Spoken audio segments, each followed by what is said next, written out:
Hey, Coach, thanks for joining me today on this Simple Coach to Coach interview. Fantastic. You're a rookie, which excites me to no end because I love talking to guys I've never had a chance to speak with. And you've been on my radar, believe it or not, for quite some time. So welcome aboard. Do appreciate it. Thank you. It feels good to be a rookie. It's been a while. Yeah. Even though you have gray hairs, you're still a rookie. That's right. Yeah. That's I right. can't. Yeah. Hey, as I do with all rookies, could you just sort of walk through your soccer journey? How did you end up at McAllister? And yeah, let's start from there. Sure. Yeah, and taking it backwards seems the right way to do it. It usually starts the other way around. So I moved my family here to Minnesota from California, where Wait, I what? was. Wait. Time out. What? I Okay. know. You And didn't. my You wife weren't is there for from the Birmingham. winners. Oh. Exactly. And my wife is from Birmingham, Alabama. Oh my So gosh. she loved that and still loves that. And we're 13 years in, so we've made it. We've made it through the threshold. Yeah, so I moved here in 2012 to take on this job, and I was out at Stanford University for a number of years, and actually one of the former Stanford players who's my age. We had crossed paths as players back in the day too. He and I are good friends, and he mentioned to me at one point, as I had two boys that I had just brought into the world, "Hey, did you hear McAllister open? You know, Coach Ian was there, and he just left." And I actually didn't know a ton about McAllister, and started talking to a bunch of my mentors, both academic and athletic, and the more I learned about it, the more I really started liking what I was hearing. So that kind of in brief describes that jump. So a stint out in California that was 4 or 5 years long.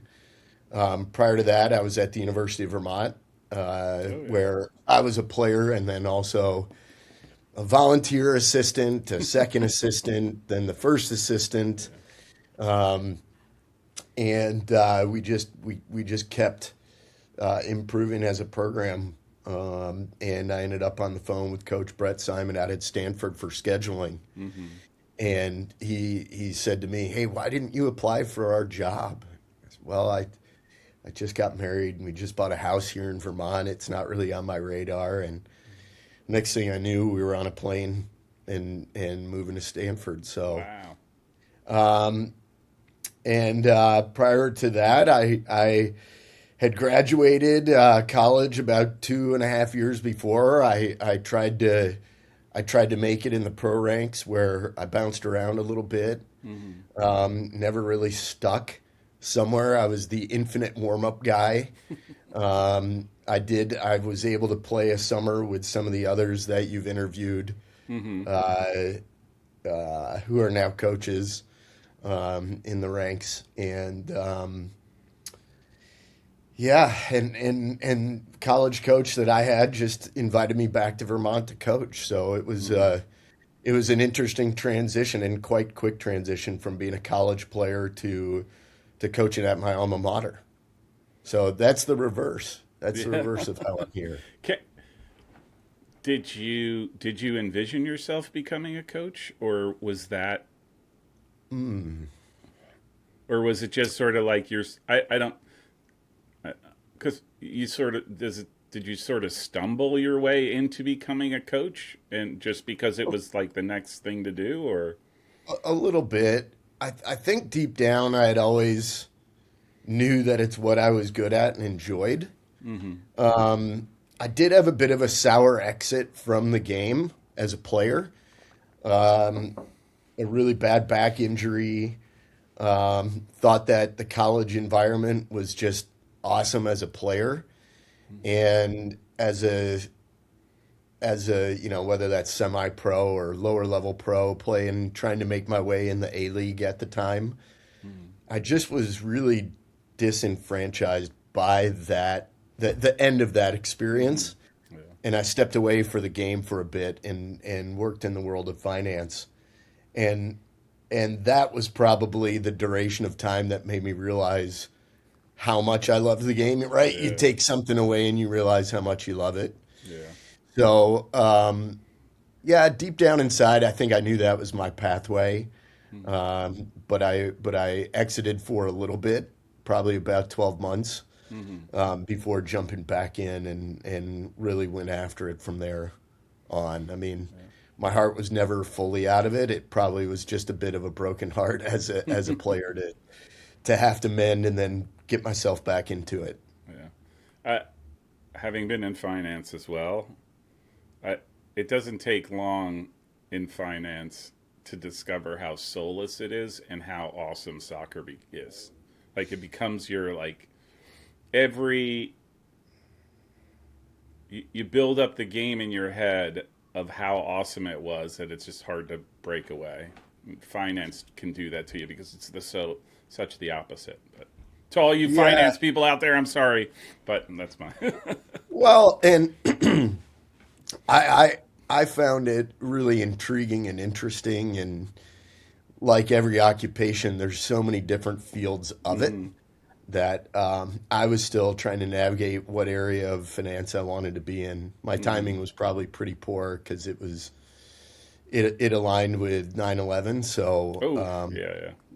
watching the vast majority of those jobs dry up, I ended up Yeah. in the kind of like the brokerage field, which Yeah. that's a tough one. I believe Coaching is far superior. Yeah, I would think so.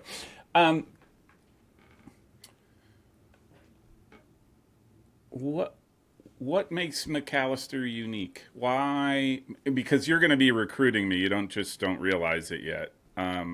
Like what? Why would I want to go to McAllister? What is it about the place that's special or that would be special? Yeah. Well,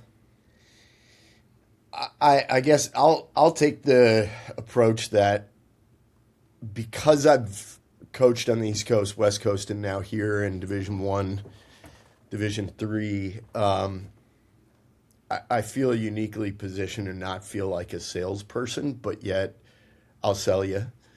In that, I think that there's so many great colleges and universities out there, that it's about students finding the right tier that they're interested in for a lot of different tiers within that like student search, and then making sure that it's the right area, and then I'll sell you on it. So for us, the uniqueness is obviously a liberal arts college that's about 2,300 people, and we're a Division III soccer program, and so that's not very unique. But what makes it unique from there is that we're located in an awesome metropolitan area, just a couple miles from two different downtowns, and it's an extremely vibrant community here.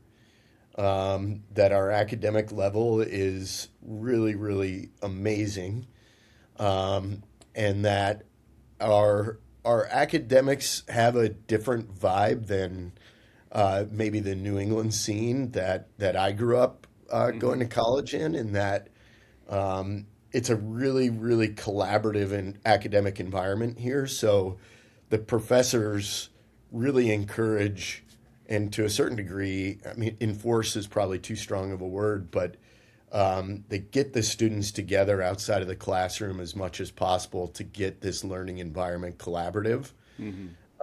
And that would be a big aspect of it. I think the other is that when you step foot on campus, there's not an air of an elitism or any form of like a snobbery of academics here or wealth here. It's more just like a grounded university.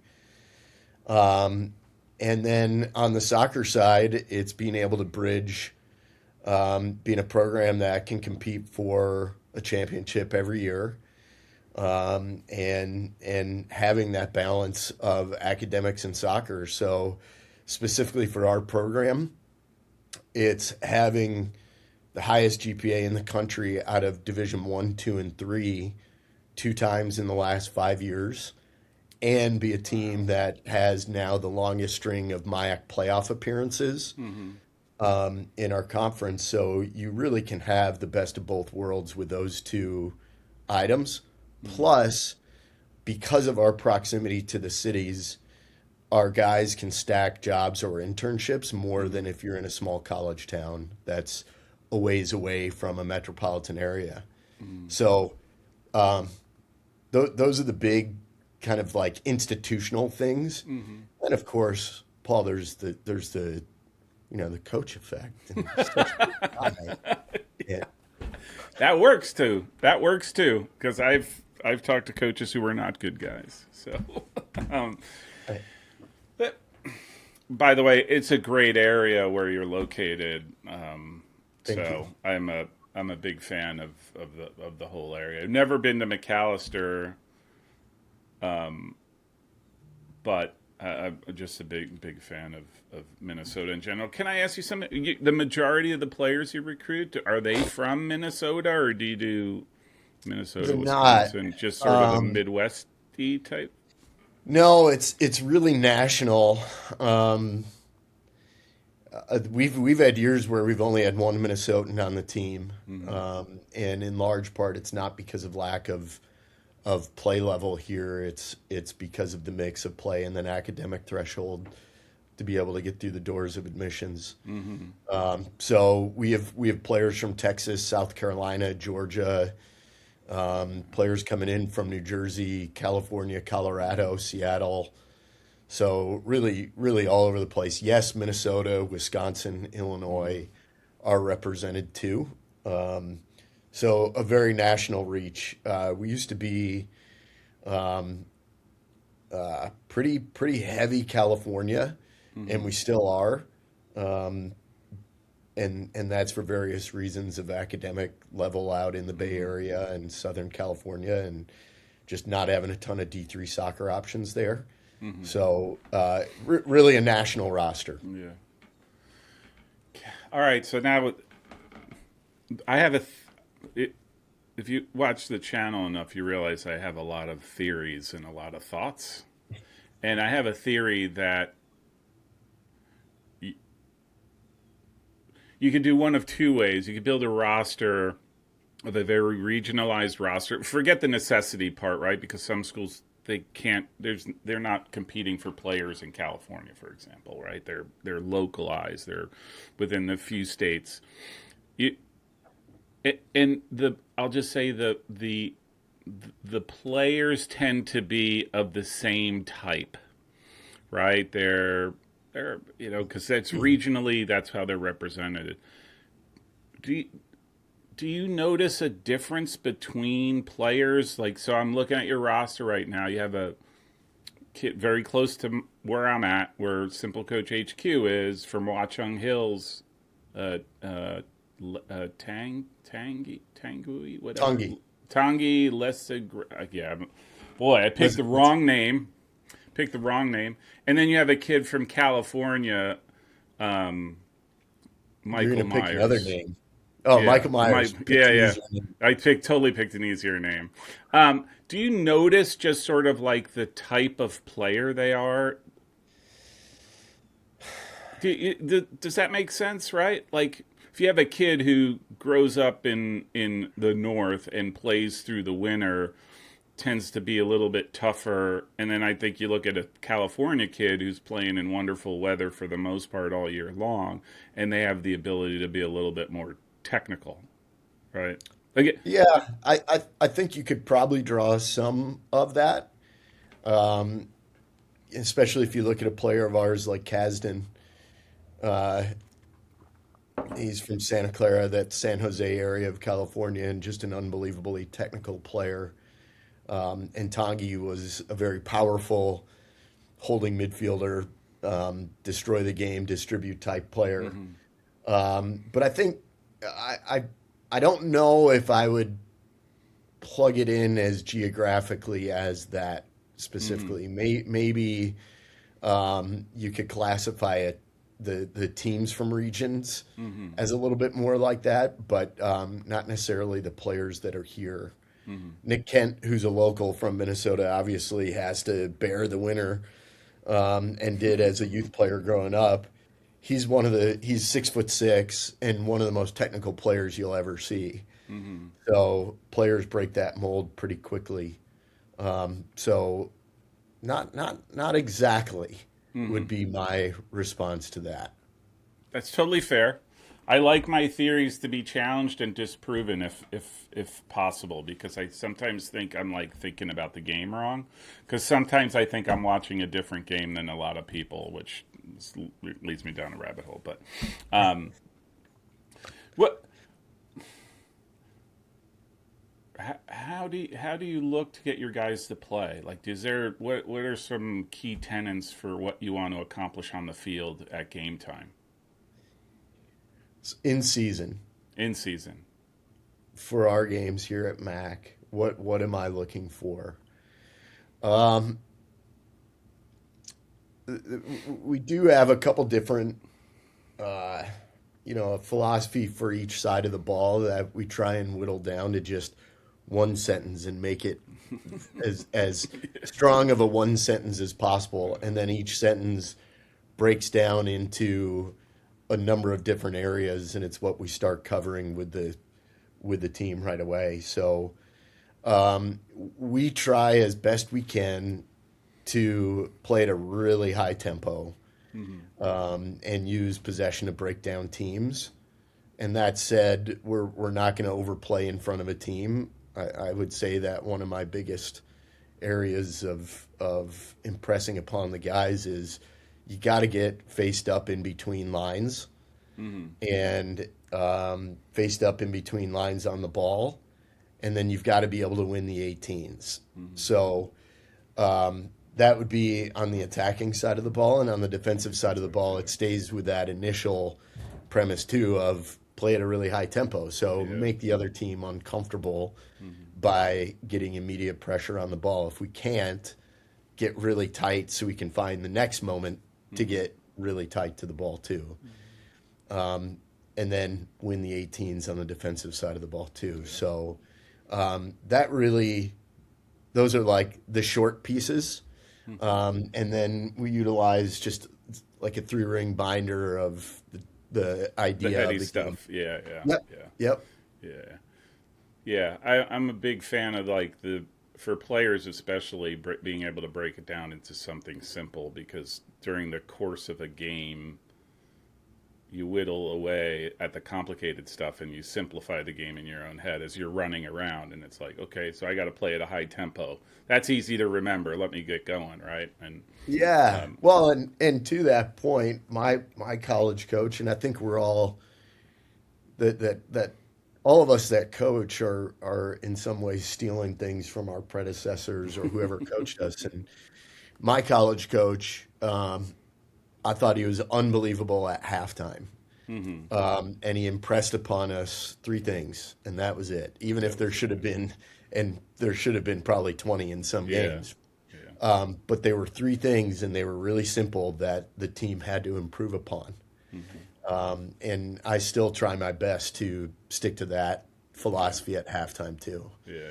Keep it simple, make those adjustments.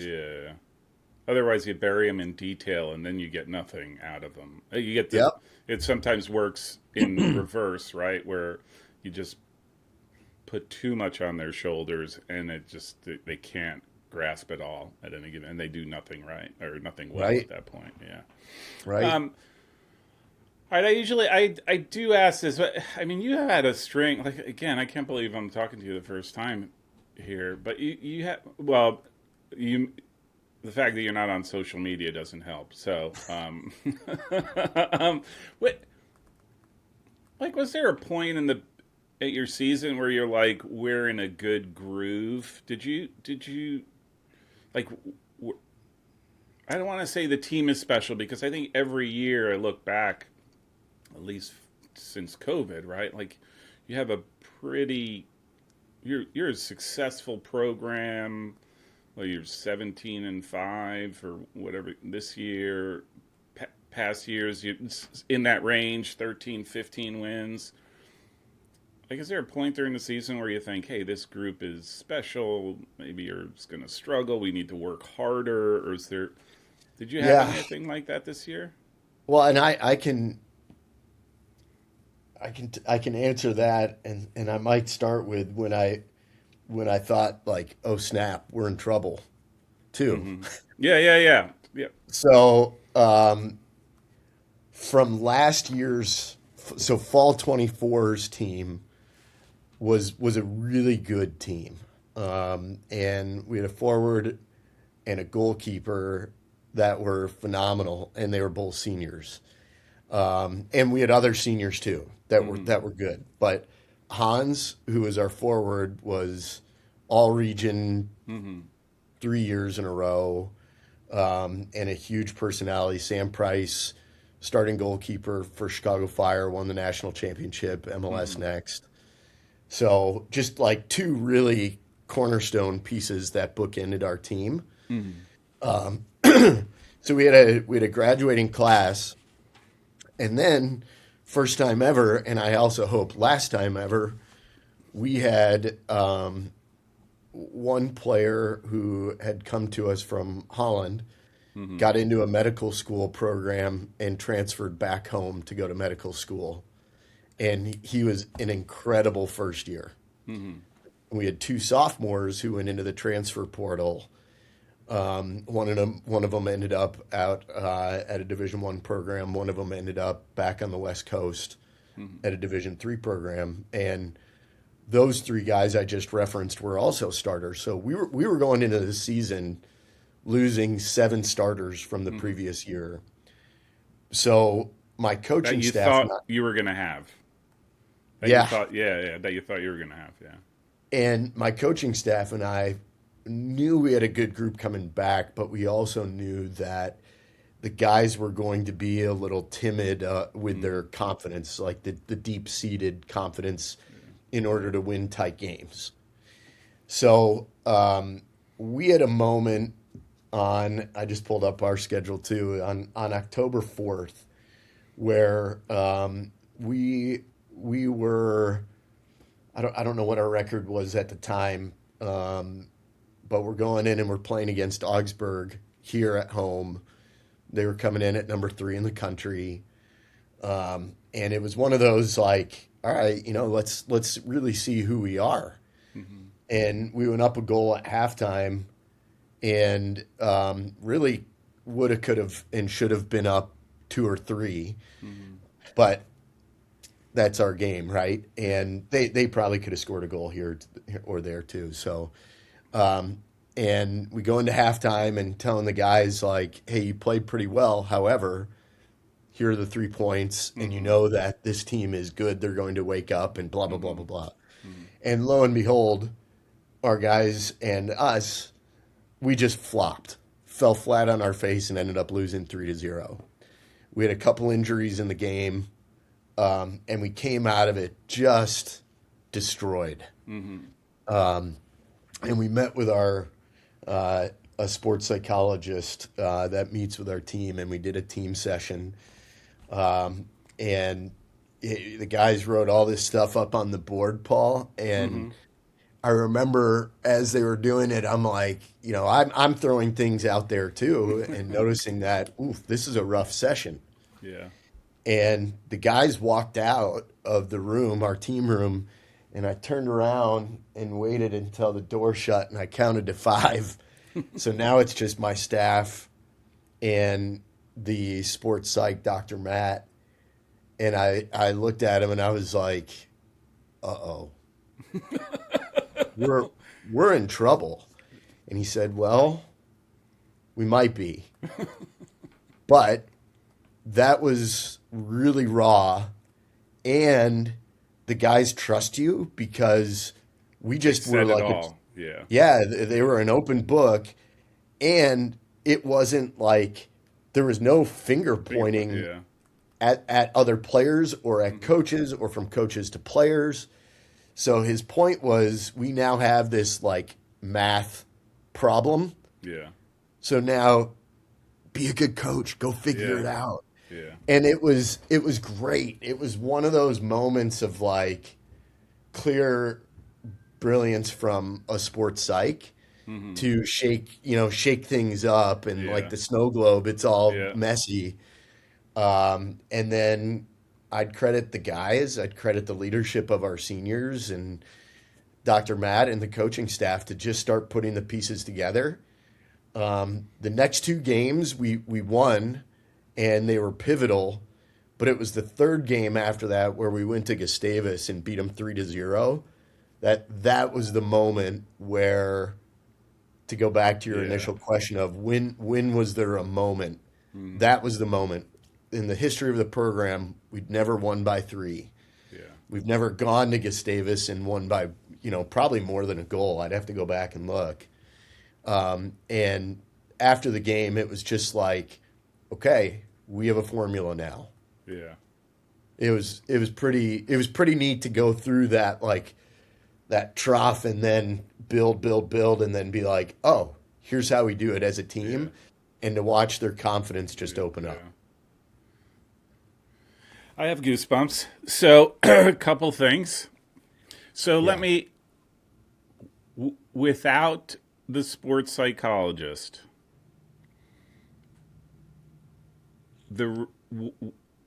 would your reaction have been the same? Like, oh my God, like we're totally screwed because of all of this that they shared? Or was it him that made you change your, I'll just say, framing of what was going on? Did you think that the fact that, they trust you enough to basically dump out all of their thoughts about the game, the program, whatever that might be? I would like to think that I'm fairly good at seeing a mess and trying to see opportunity, but I think it would have taken me a while to do that. And I don't know if we would have turned the corner and realized that there were all these opportunities that just got presented to us. I think I would have walked out shaking my head and kind of like having to sleep on it and then write about it and process. Whereas I think Dr. Matt was able to get us to shift in the moment, like, boom, go to, the complex math problem and start solving, instead of almost like a pity party. Know that the guys are doing the same thing. So start connecting with them individually now to start putting it back together.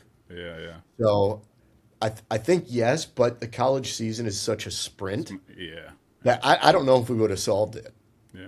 It's almost like you would have, on your own, you would have gone through like the stages of grief, right? Like, and however long that takes for people, right? Exactly. Could you provide an example of one of the things that your players threw up there, like, and said, like, this is something that, I don't want to say needs to be addressed, or that you were like, oh, this is something that we, as a coaching staff, we need to figure out? Yeah. There were some really low-hanging fruit things that we could attempt to change right away, like transition work rate from guys, which is, in my opinion, I think it stems from the belief of buying into the program as the program's bigger than you. And so a lot of the conversations were around needing to be more selfless and give more to just like the collective, whether that was ego based and from like up here looking down and saying you're not giving enough, or whether it was somebody that was perceiving themselves as here and not giving enough. It was getting players onto the same level of like, you got to put in the work, because our games are going to be, especially in our conference, they're going to be 1-goal games for the most part. So 1-goal games, the details of your transition speed or your speed of press, that or little margin, they're tiny. Yeah. And so it was really getting, one of the factors that would be an example was getting us to that.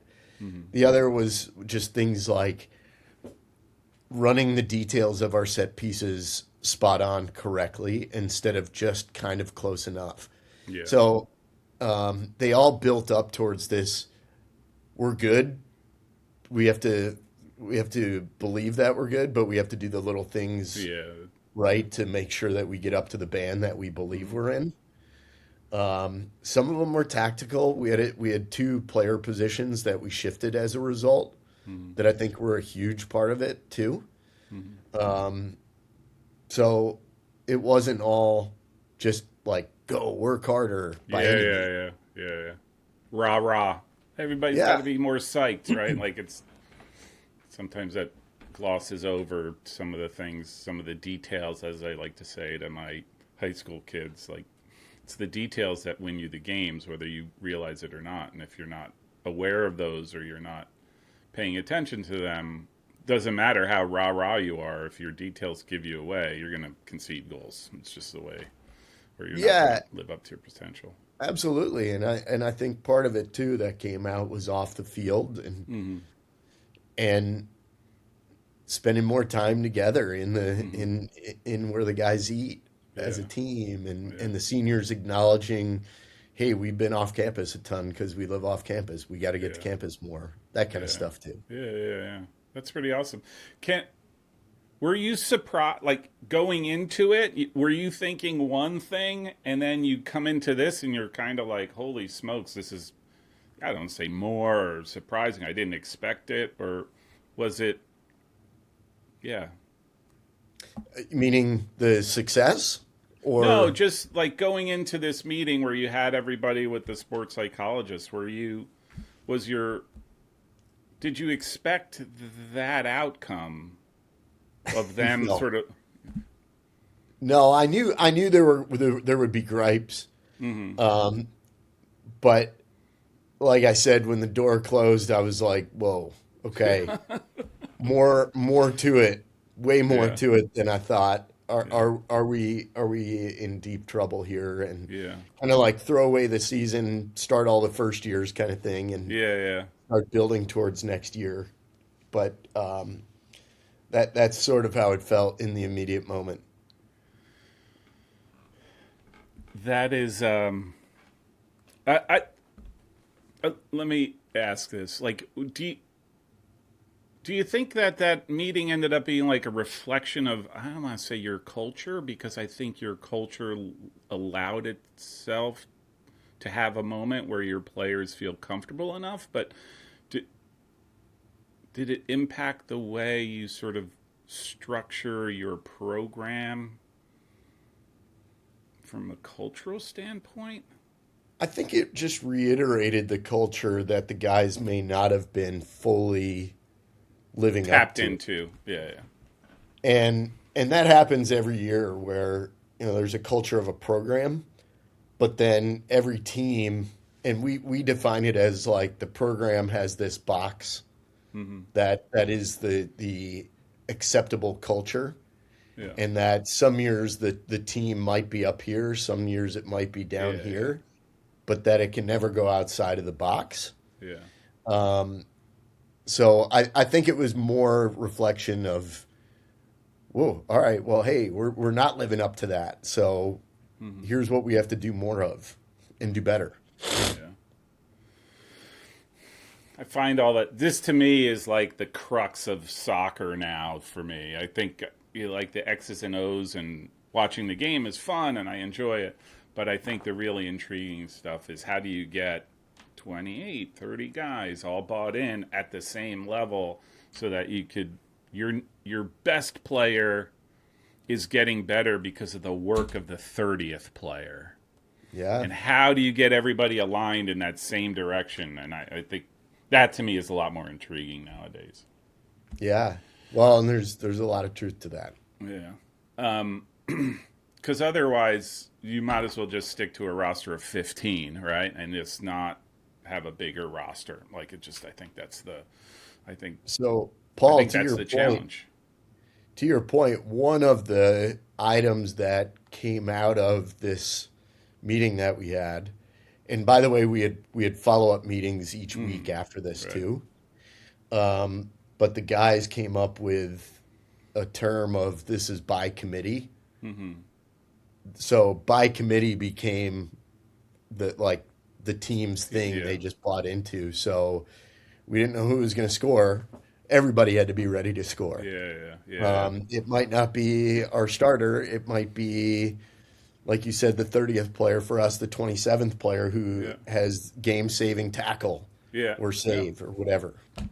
Contributes, does that one little detail that makes all the difference or can make all the difference in a game. Yeah. Yep. I find that to be totally fascinating. This is a loaded question. Maybe. It might not be a loaded question. And you might not want to say it publicly, but like, do you legitimately aspire? Do you think you have the talent to compete for a national championship? Yes.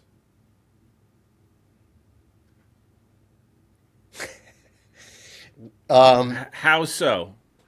I'll tell you, because I think especially after the last 3 years, our conference has proven through success on a national stage Yeah.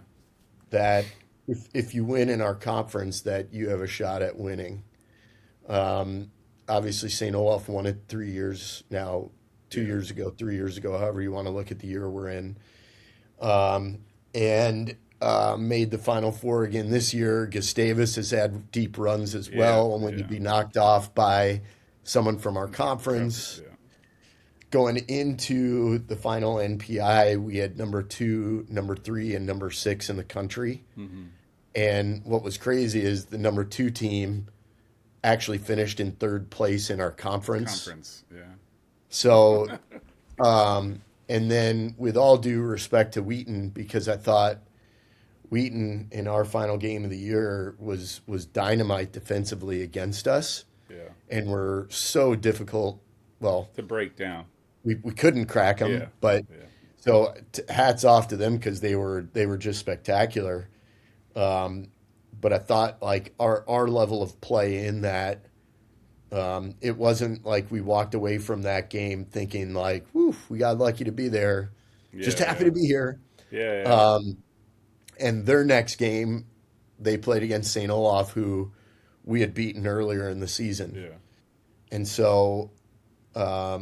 And not that much earlier in the season too. So, looking at who the potential opponent would have been in the Elite Eight, knowing, hey, we're at that level, and then watching St. Olaf compete against Tufts, and knowing, and Kyle, like I thought their team was phenomenal, but watching that game and after the Olis settled into that game, it became a really good matchup.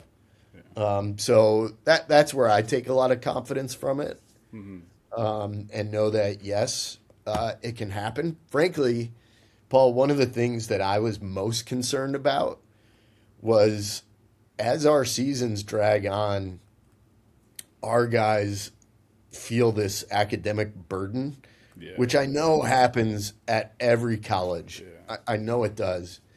I think there's a little bit of a damned if we do thing, though, because the academic success within our program has been so high. Yeah. That the expectations are such. Yeah. And so what I thought was eye-opening, because of the way the NCAA tournament is set up at the Division III level, and because we played into that Elite Eight Sweet 16 weekend, the guys realized, like, we got to this weekend of play, our academics didn't take that big of a hit, if at all, and we'd have like a 2-week break before the Final Four. Yeah. Oh, we got this. Yeah. So there was this weird hurdle of, instead of a fear of like, Oh my no, God! like Academics. hair on fire, the stress of the end of the semester. Yeah. I think part of it was the guys realizing like, oh, we got this. Yeah. And as much as I know that, and I've been preaching, guys, NESCAC are winning national championships. Yeah. That academic level is pretty spectacular. Yeah. Amherst is not a junior college. Tufts is not, Right. Like, Right. Chicago's won it, Yeah, and St. yeah. Olaf. I mean, it's St. not Ol, like yeah, yeah. so. I think that was a almost like a mental hurdle that got or roadblock, to use an even stronger word, that got cleared away from this year. Yeah. It's interesting you say that because I actually think the road to a national championship, you have to win your games, right? Like, but I think there's things that are like intangibles that have to go your way. And you could categorize it as luck, but lack, I don't want to say lack of injuries, but your injuries aren't becoming so burdensome. And then I never thought about the academic strain as you're going later and later into the season, because it starts to really amp up, right? Like once you hit October and you're full stride, work starts to be due, and you have to start delivering as a student. Yeah, And that can be, and if that doesn't align for whatever reason, like it makes that national aspiration for the national championship that much harder to get to. And so the fact yeah, that you clear a hurdle, I think that's like the victory for the next time, right? Like, hey, correct. we don't have to worry about that because we showed it's not going to impact us, so we can keep focused on the game. Yep. The- the- who do you think was the best team you played? Ooh. Um. Hmm.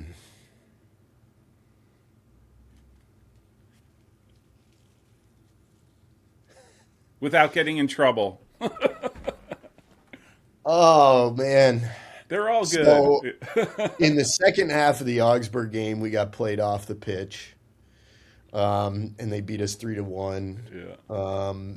It was it was the only team all year that beat us by more than a goal. Um, so that might be my short answer. Yeah. Um, we the reason why I don't go to St. Olaf, Eau Claire, or Wheaton is that St. Olaf, we lost to them the first time we played by a goal, but then we beat them the second time we played Yeah. them. Yeah. Eau Claire, they beat us the first time we played them, and then we beat them the second time Yeah. we played them. And then Wheaton, I should say Wheaton, but in the same breath, we had so much of the ball, and we had so much soccer to us in that game, that I would not go into that game thinking like uh-oh right Yeah. away. Yeah. Yeah. I'd say we have problems we have to solve. Yeah. But going into Augsburg, St. Olaf, and Eau Claire, I would say, uh-oh, they've Yeah. got a lot coming at us. How are we going to solve it? Wheaton, uh-oh, because it's a really difficult nut to crack. Yeah. They, yeah, I would say Wheaton, the games that I watched, and I watched bits of your game. I had a bunch of games going on. They, for some this year, especially as it got later in the season, I was surprised at how not surprised, but organized defensively they were. There was very few, like they were all in sync when it came about being behind the ball and defending. Like they were probably one of the best that I've watched, just I was, consistently. to your point, I was so impressed with how any space between or behind their lines vanished. Vanished like that. Totally. It was almost like reflexive, right? Like some guys have to think like what to do next. It was almost like they did not have that. They just knew, like, oh, man stepping into that space, I have to step to him. And it was not even like a process. It was just sort of like, that's where my body's going to go. And then my body's going to go over to this other spot because that's where I have to be. Remarkable to see. Yep. Okay. Do you use the portal at all? Do you recruit from the portal? Zero? Yeah. I'm philosophically against it, and for that reason. Yeah. From an integrity standpoint, I will not use it, and Really? have not used it. I think that it's eroding the college environment, even at the D3 level. Yeah. I'm so proud of. I turned and looked up there Uh-huh. at the hat on my shelf. That's my alma mater. Uh-huh. That and the places that I've coached. Mm-hmm. That I feel that the transfer portal erodes that Yeah. as part of what the value of picking a college and spending the time to pick the right college Yeah. and spending the right time to fall flat on your face and pick yourself up and like get yourself to the next level and then get to the end of it and feel proud of the work that you did, Yeah. to me is what college is about. And so I fully realize there's going to be moments where people go to the wrong spot or need to go home or closer to home, and that's not like an arrogant comment of it should never happen. But I just think that the free for all, that's the transfer portal, even at our level, I just philosophically don't Yeah. agree with it. I think my biggest issue, and it's the portal. Uh, it just causes you to sort of manage year in and year out as if brand new, right? Like, okay, who are the 20 guys, 30 guys that I have, wherever they come from?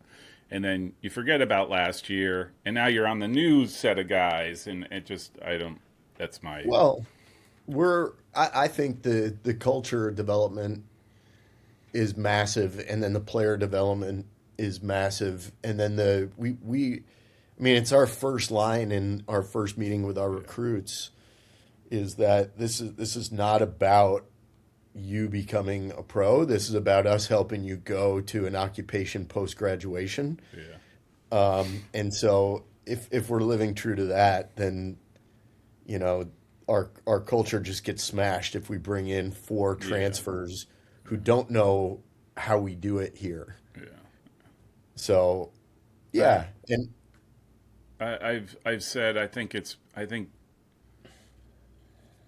some say it's already broken. I do think, especially Division One, across all sorts of sports. It's not.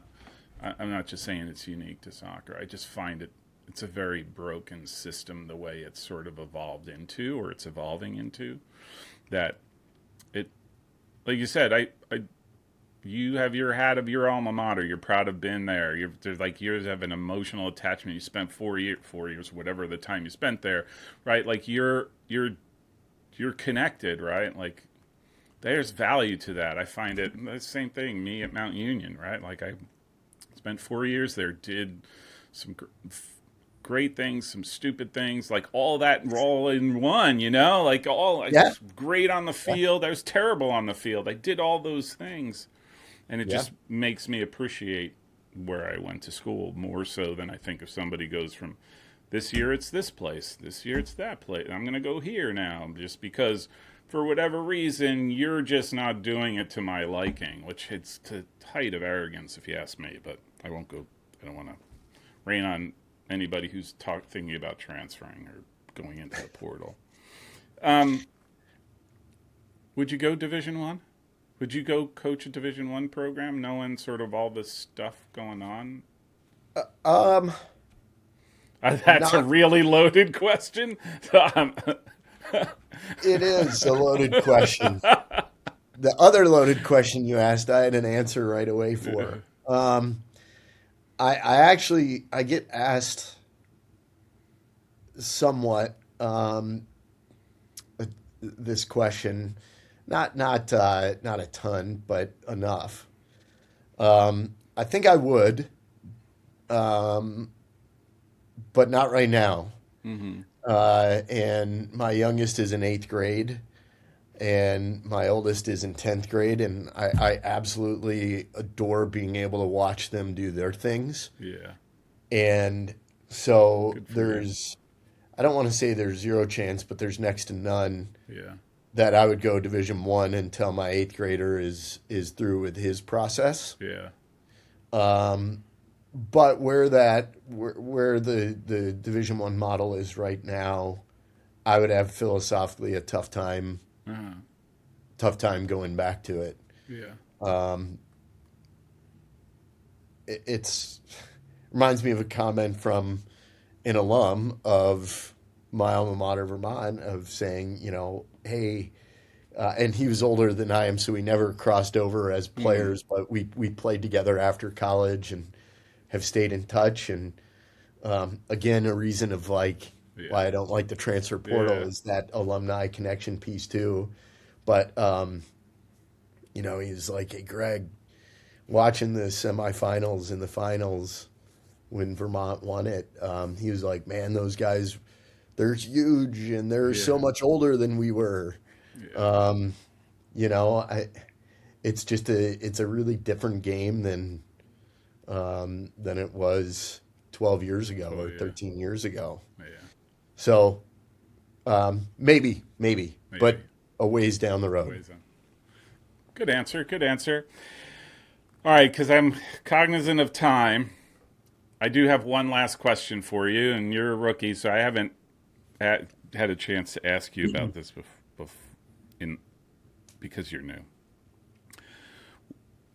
Doesn't matter, college soccer, not college soccer, whatever it is, it is. What's the one thing we are not talking about in that we should be But in the world of in the soccer, world of soccer? Yes, yes, could be the World Cup, could be whatever it is. well, I'm swayed by probably uh, local things, Yeah, um, and I'll go political because I think what we as coaches can sometimes ignore is like what the impact of the community is having on our student athletes. mm-hmm. And so here, things have been a freaking train wreck. Yeah, And some students were afraid to come back to school, and mm-hmm. families were like, holy cow, what's going on in Minnesota? And I think part of what we've been afraid to tackle, at least recently at our level, is how to address these big human issues. But then at the same time, Paul, is how to balance out like this is meaning the field, the court, whatever the yeah, platform is that we're competing on. How do we keep that as sacred too? yeah, So it's it's the balance, I guess, of address the global and local situation and acknowledge it and give space for that because it's ridiculously incredible and complex. But yet, when we step out onto the field, just be like, no, no, no, no, no. that's We all. all, Yeah, yeah, even I have to. yeah, yeah, So I think, the college environment, especially here and at a Division III level, has been at times we have to, and with COVID too, it was yeah, like yeah, we all had to tiptoe back yeah, into playing. yeah, So I think part of what I would add to this is the ability to have both is what exists for all of us as humans as we get, and it amplifies as we get older. Like you can have a parent who passes away, yeah, and guess what? You have to plan all that stuff, and you can't take the rest of the semester off in your life yeah, to not go back to work. Like you have to be able to do both. yeah. So that might be a part of it. The emphasis on sticking with what you're doing and feeling what you're feeling and allowing those things to somehow coexist Yeah. instead of being so willing to tiptoe around Yeah. and say, take your space. Yeah. I don't know. Maybe that's really rude. But Paul, we were No, that's fair. That is totally fair. we totally were fair. thrust into that Yeah. big time this season. Yeah. Do you have a couple minutes more? Yeah, yeah. I have all the time, and this is your time. So Okay, yeah. because part of what we've not talked about, you probably would have zero idea about it or reason to know about it, but we had like a tragic accident Hmm. happen. Um, the the day we won our conference championship, and it totally upended our program, Oh my gosh. myself, my Oh my players, gosh. and all of campus. Hmm. And I think I'm trying to tie this into what I'm saying is we're not talking about it enough with Hmm. your question. But we one of my players is a triplet, Hmm. and he's from Northern California. And on Saturday after our game, his sister had a tragic accident, Oh my gosh. and ended up passing away on the Tuesday after. Oh my So from the gosh. conference championship to the NCAA tournament, it Hmm. was the Tuesday in between, Yeah. and that impact, uh, and trying to navigate all of those emotions of the team, the player, the players, the coaching staff. That to me became like what this is all about as coaches and as team. So I think to tie it back into your question, it really proved to me that one, soccer doesn't matter, and then two, it's an awesome avenue to Yeah. be together and like try to deal with the other aspect of your life by putting it on pause for a second Give you a and be reprieve. It and gives be you a really reprieve. present Yeah. and be really present Yep. with what you're Totally. doing. Yeah. Because we were ready on Monday, and on Tuesday I was preparing to tell my team we're done. We're gonna forfeit Uh huh. our place in the tournament. I don't even know what that would look like. So Oh my gosh. yeah, drop that Wow. on you here at the Yeah. end. Yeah. Wow. Goosebumps again. Like that's. I'm saddened to hear that that was your experience and the experience of a player and your team. Like that's a pretty. I that's not something you envision. You know what I mean? Like Yeah, hey, college soccer. Hey, like I have this in my own mind. This yeah. it's a sacred place for me, and like, and then you Well, hear this other stuff, and you're like, oh my gosh, there's people deal with things, and but to kind of to your point there too, it's sacred and all these, it's wonderful. What came out of it, Paul, was that it was and God, our campus did such a great job too, and my boss Donnie here, the athletic director, and our VP who oversees athletics, they were both so involved that it became so clear that the roots of being a part of a team are about being together and being there for someone else.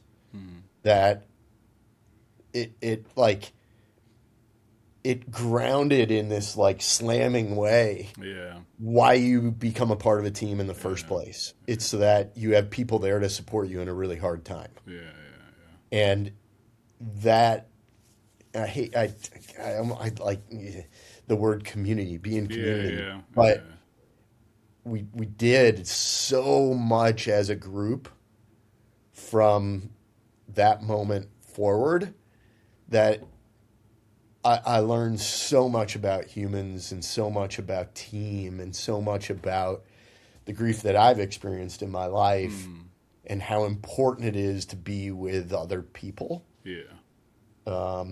So uh, that was that was just like what was in one breath simultaneously the worst thing to go through, was one of the most amazingly beautiful things to see how people came together as a result of it too, including the young man who had impacted on our team. Holy smokes. Yeah. Wow. I Yeah, wow. I'll just say I'll leave it at that before I start to get real flummoxed. That I already am. Like, it.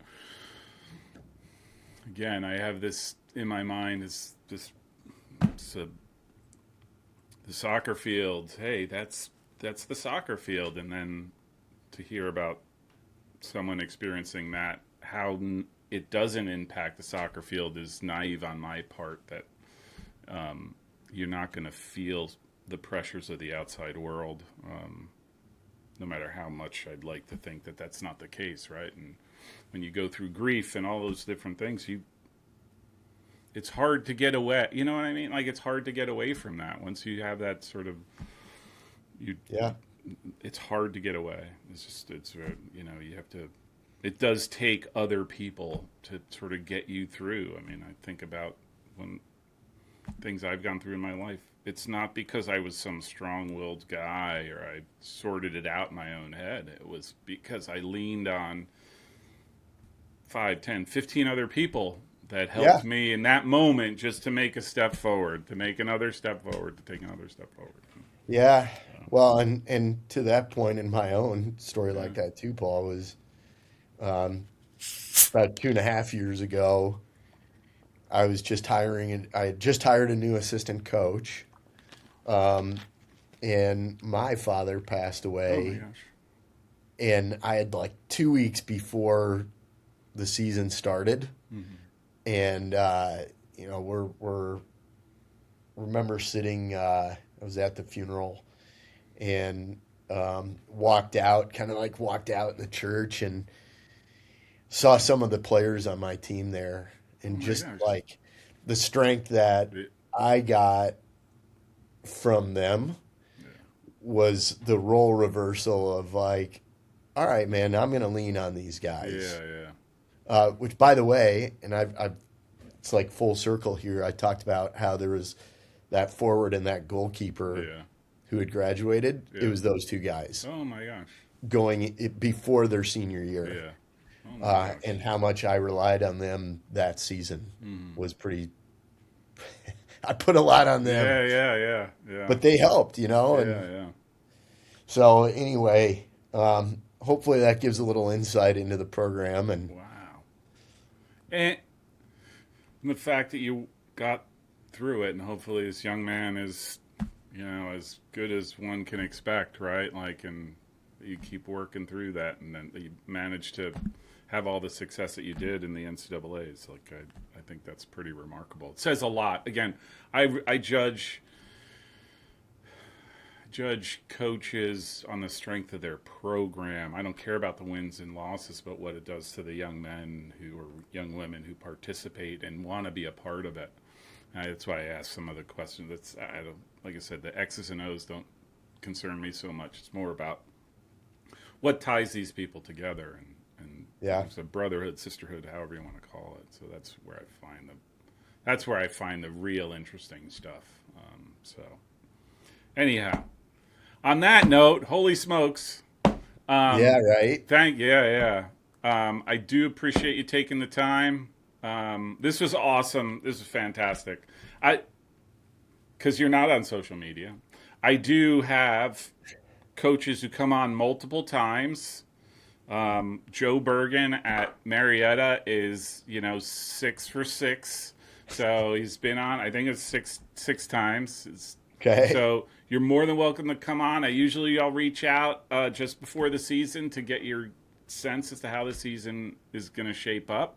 But I do appreciate you taking the time, and you're more than welcome to be on anytime. Paul, thanks, man. And just, I'm so pleased that D3 soccer is getting a little airtime. So thanks, especially in the presence of Barcelona there. So you know what? Let me just say, I'm going to say something. don't think I didn't notice that scarf up there. And Oh, and how'd you see that? I could see it. I could see it. The Right only, now you can? yeah. Oh, The wow. the only thing I'm gonna say though is, why do you have it in fourth? Why isn't it at the top?